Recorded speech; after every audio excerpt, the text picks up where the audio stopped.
कई कि केरु शख़्स आहे जंहिंजे नाले ते सिम रजिस्टर्ड आहे उहो केरु आहे, उन ताईं पहुतासीं। देन उन अॻिते पॉइंटेशन कई, उन ताईं पहुतासीं। फाइनली जेको इमरान उबाड़े नाले सां हिकिड़ो जवाबदार आहे, उन जे घर ते रेड कयोसीं। उतां खां ॿई जेके स्टोलन स्नैच्ड मोबाइल फ़ोन्स हुया जेके तव्हांजे साम्हूं मौजूदु आहिनि, सोनी एक्सपीरिया जा फ़ोन्स, इहे अलहमदिल्ला रिकवर थिया। तफ़्तीश अञा ऑनगोइंग आहे।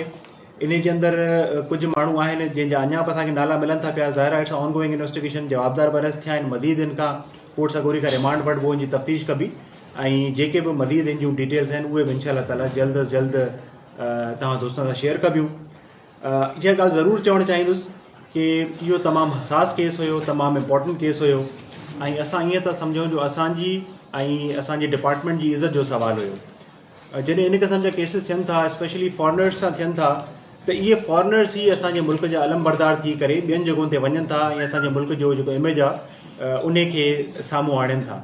जॾहिं फॉरनर्स सां अहिड़ो को मसइलो पेश अचे थो त सॼी दुनिया में असांजे मुल्क जो इमेज ख़राबु थिए थो। इहा ॻाल्हि ज़रूरु ज़हन में रखणु घुरिजे कि दुनिया जी का बि कुंड कुड़छ अहिड़ी न आहे जेकी क्राइम फ्री हुजे, जिथे ॾोह हुजे ई न।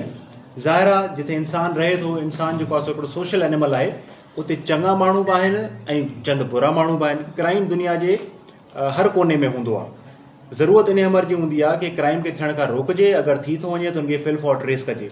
मूंखे तमामु ख़ुशी आहे, मुंहिंजी जेकी तमामु टीम हिते वेठी आहे under the leadership of DSP सजावल, इंचार्ज CIA, SHO सजावल, SHO बठोरो, असांजो इंचार्ज IT, इन्हनि ॾींहुं राति हिकु कयो ऐं तमामु महिनत सां, तमामु नेकनियती सां अॻिते वधिया।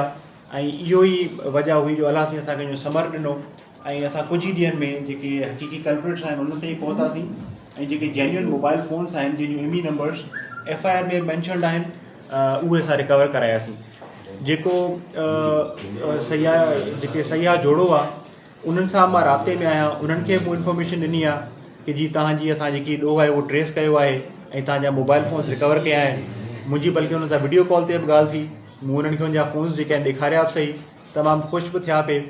ऐं सिंध पुलिस जो, सिंध जे अवाम जो, तव्हां सभिनी भाइरनि जो जेको हॉस्पिटैलिटी आहे, जेकी महिमान नवाज़ी आहे, उनजा बि शुक्रगुज़ार थिया पिए ऐं तमामु ख़ुशि हुया कि उनजी जेके ॾोह आहे उहो ट्रेस थियो। ऐं इहा ॻाल्हि ज़रूरु ज़हन में रखणु घुरिजे असां सभिनी खे कि ॾोह जॾहिं थिए थो दुनिया में किथे बि थिए त एतिरो जल्दी ट्रेस अमूमी तौर ते ॾोह न थींदा आहिनि, छो त अननोन हिकिड़ो केस हूंदो आहे, ख़बर न हूंदी आहे केरु ॾोह करे वियो आहे।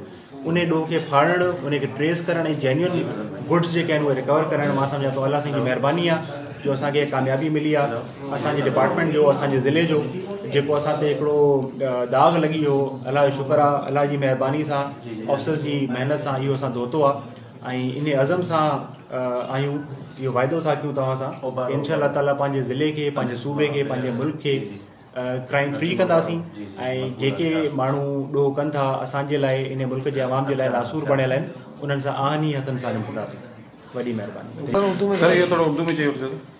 बिस्मिल्लाहिर्रहमानिर्रहीम।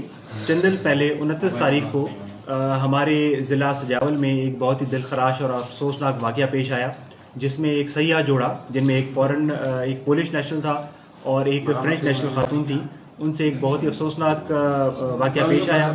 उनसे 2 मोबाइल फ़ोन्स गन पॉइंट पे स्नैच कर लिए गए। 3 नामालूम अफराद आए जिन्होंने ये फ़ोन स्नैच किए। जैसे ही हमें इसकी इत्तला मिली, पुलिस फिल फॉर हरकत में आई। मैं बशमूल मेरी टीम हम वहाँ पे पहुँचे।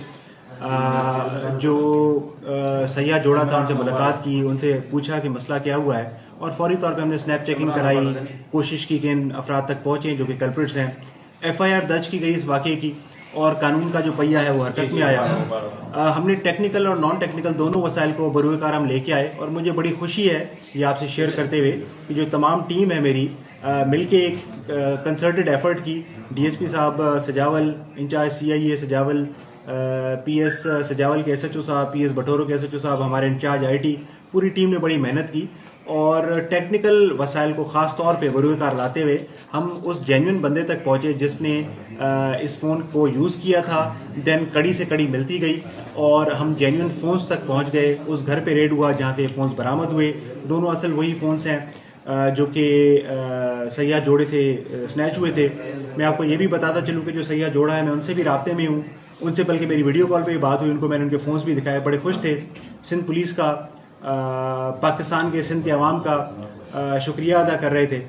اور یہ جو ہماری تفتیش ہے ابھی آن گوئنگ تفتیش ہے، ظاہر ہے اس میں اور بھی جو پہلو ہیں وہ اجاگر کریں گے، اور انشاءاللہ تعالیٰ جو بھی مزید حقائق ہوں گی ضرور عوام سے اور آپ دوستوں سے شیئر کریں گے. Thank you sir.